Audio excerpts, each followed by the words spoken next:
OBC नेते लक्ष्मण हाके आपल्या सोबत आहेत. सर, काय सांगाल, आज बारामतीमध्ये आलात, नेमकं काय प्रयोजन आहे?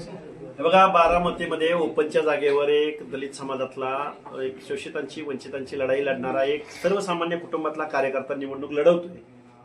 हे खऱ्या अर्थानं हे लोकशाहीचं एक मर्मस्थान आहे की सर्वसामान्य माणूस सुद्धा नगराध्यक्ष पदाच्या ओपनच्या जागेवर लढाई लढतोय. असं मी का सांगतोय वारंवार तुम्हाला?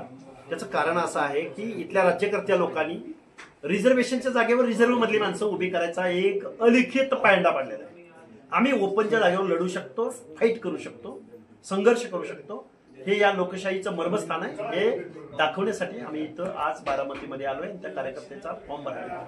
कोण कार्यकर्ता आहे आणि त्यांची काय? काळूराम चौधरी नावाचा हा बसपाचा कार्यकर्ता आहे आणि लढाई लढतोय, हिंमत दाखवतोय. सर्वसामान्य माणसाला मी हात जोडून त्यांच्या पाय धरू, बाबांनो तुमचे हक्क अधिकार टिकवायचे असतील तर अशा माणसाच्या पाठीशी आपल्याला ठामपणे उभं राहावं लागेल. हे आम्ही कन्व्हिन्स करून सांगू.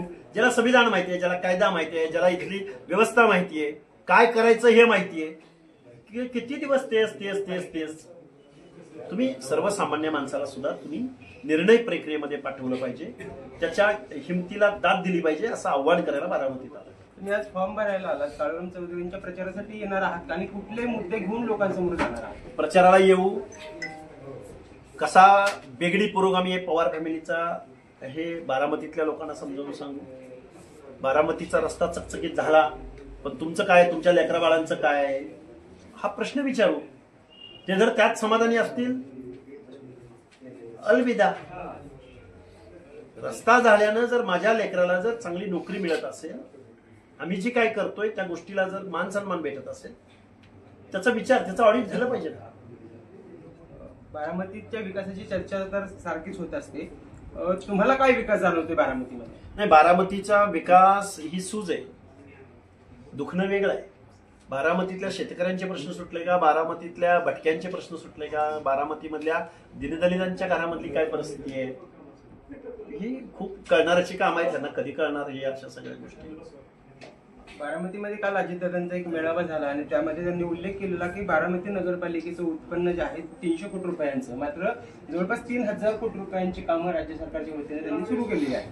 कसं बघताय या सगळ्या? तुम्ही, तुमचा सातत्यानं आरोप असतो अजितदादांवर की कुठेतरी ज्या संस्था आहेत मागासवर्गीयांच्या, ओबीसीच्या, त्या संस्थांना निधी दिला.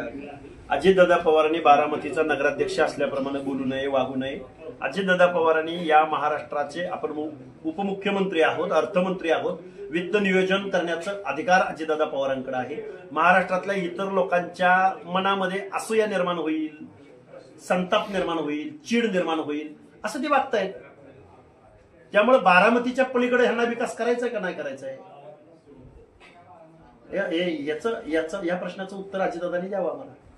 काल अजितदादांनी एक रोख तुमच्याकडे व्यक्त केला असं म्हणायला हरकत नाही, कारण त्यांनी असं म्हटलं की निवडणुका लागल्यानंतर काही छत्र्या उगवतात पावसाळ्यात, तशी काही लोक येतील, आपल्यामध्ये जातीय द्वेष निर्माण करतील. कसं उत्तर द्याल? हा, आम्ही छत्र्या घेऊनच चालतो, कारण ह्यांच्याकडे गाड्या, घोड्या आहेत, बंगले आहेत मोठमोठे. ह्यांना छत्रींची गरज भासणार नाही, आम्हाला छत्र्या घ्याव्या लागतात. दुर्दैवाने आमच्यातल्या काही पिढ्यामध्ये काही लोक येतात जातात चालू राहतं. कारण शोषितांची वंचितांची लढाई एवढी सोपी नाही, कारण तुम्ही कुटुंबाच्या पलीकडे बाहेर बघायला तयार नाही. त्याची उत्तरं आम्ही येऊ घातलेल्या कालावधीत दादांना देऊ, काकांना देऊ, ताईंना देऊ, सगळ्यांना देऊ, त्यांच्या चौथ्या पिढीला देऊ. मी आता काका, ताई, दादा सगळ्यांचा उल्लेख केला, चौथ्या पिढीचा उल्लेख केला. काल अजितदादांचं हेच मत होतं की दादांनी एक मत व्यक्त केलेलं आहे की दोन्ही राष्ट्रवादी एकत्र आहेत, असे संकेत दिलेले होते. कारण अजितदादांनी असं म्हटलं की पवार साहेबांमुळेच मी निवडून आलो, मी काही आकाशातनं पडलो नव्हतो. कसं बघता? पवार साहेबांमुळेच अजितदादा निवडून आलेले आहेत आणि पवार साहेबांचंच राजकारण ते पुढे चालवत आहे. हे कितीही वेगळे म्हणून तुम्हाला दाखवत असले तरी हे काका, पुतणे, ताई, सगळे कुटुंब एकच आहे. एकदम प्रोफेशनल आहेत ते, म्हणजे व्यावसायिक राजकारण करतात. ते वेळ पण देतात, पहाटेचं वेळ देतात. पहाटेचं रस्ते बिस्ते माणसं नसतात ना, पहाटेच्या वेळी कुठल्या जागा शिल्लक आहेत, कुठल्या जागा रिकाम्या आहेत, त्याची ते पाहणी करत असतात ना. त्यामुळे हे व्यावसायिक राजकारणी आहे. ते सातत्याने सांगतात मी कामाचा माणूस आहे म्हणून मग वेळ देतो आणि सगळे करतो. दिसलं ना काल परवा पुण्यामध्ये काय झालं, ते कामाचीच आहेत ना. महाराष्ट्रानं बघितलं तुम्ही किती कामाचे आहात. बारामतीला 3,000 कोटी येतात, पण बारामतीच्या आजूबाजूच्या शहरांमध्ये किती जातात हा सवाल तिथल्या नगरपालिकेमधल्या लोकांनी तिथं प्रचारला गेल्यानंतर विचारावं त्यांना. विकास बारामतीचा झाला पाहिजे, यात वाद नाही, पण समतोल विकास आणि प्रायोरिटी पण ठरली पाहिजे ना.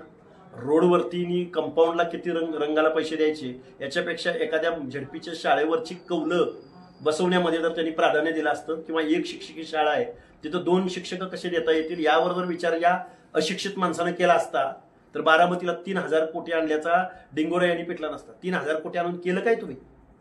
रस्त्याच्या लेअरवर लेअर, डांबरावर डांबार वतलं, कॉन्ट्रॅक्टरांचं भलं केलं, उखाळ पांढरं केलं, नातेवाईकांचं, हे विचारायचं का आम्ही? त्यामुळे ही सूज आहे सगळी. खरा विकास यांच्याकडून होणे नाही. नेमकं काय होईल राज्यात ज्या स्थानिक स्वराज्य संस्थांच्या निवडणुका आहेत, तुमचं काय मत आहे? कारण काय सत्ताधारी हे बघा, आजपर्यंतचा ट्रेंड असा आहे, मी खूप जबाबदारीनं बोलतोय, स्थानिक स्वराज्य लोकल बॉडी ही कार्यकर्त्यांची निवडणूक असते. इथं नेत्यांचा इंटरेस्ट नसतो, नेता दोघांनाही खेळवत असतो, आणि कार्यकर्त्यांमधली लढाई असते, भावकीतली लढाई असते, पैपावण्यातली लढाई असते, लोकलच्या प्रश्नावरची लढाई असते, आणि सत्तेच्या बाजूने झुकणारे कल असतात. त्यामुळे ह्या निवडणुकीमध्ये कार्यकर्ते तयार होतात, त्यांना ऊर्जा देणं, हिंमत देणं. विधानसभा लोकसभेला बघू.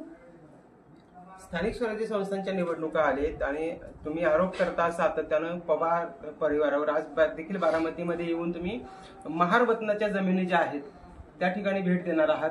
नेमकं काय आहे? काय तुम्ही बारामतीमध्ये बघा, महारवतनाचा जमीन हा धोरणात्मक निर्णय आहे, कायदेशीर निर्णय आहे, सामाजिक न्यायाचा निर्णय आहे. लोकल बॉडीचा स्थानिक स्वराज्य संस्थांच्या निवडणुकीचा त्याचा काही संबंध नाही. पण देशाचं नेतृत्व करणारी ही जे पवार फॅमिली आहे, हे कुटुंबाचं राजकारण कसं करतात, पैशाचं राजकारण कसं करतात, सत्ता संपत्तीचं राजकारण कसं करतात, ह्यांचा कसा बेगडी पुरोगामित्व आहे. एका बाजूला फुले शाहूंचं नाव घ्यायचं आणि दुसऱ्या बाजूला महारवतनाच्या जमिनी स्वतःच्या कंपनीच्या 500 रुपयाच्या मोबदल्यात घ्यायच्या. हा जो बेगडी पुरोगामित्व आहे याचा बुरका फाडणं हे या पंचायत राजमधल्या लोकांना एक संधी आहे, ओबीसी दीनदलिताच्या लोकांना. पण बघा काय करायचं. आज पर्दाफाश कसं होणार आहे नेमकं? आज पर्दाफाश ओबीसी रिझर्वेशन संदर्भातला जात चोरांचा ओबीसी आरक्षणावर कसा दरोडा घातला या राज्यकर्त्यांनी, त्याचा पर्दाफाश आम्ही करू. खूप खूप धन्यवाद. हे होते लक्ष्मण हाके सर. त्यांनी सांगितलेलं आहे की राज्यकर्त्यांनी ओबीसी आरक्षणावर कशा पद्धतीने दरोडा घातलेला आहे, कशा पद्धतीने आरक्षण चोरलेलं आहे या संदर्भातला पर्दाफाश ते करणार आहे. कॅमेरामॅन तेजससह मी वसंत मोरे, प्राईम टाइम मराठी, बारामती.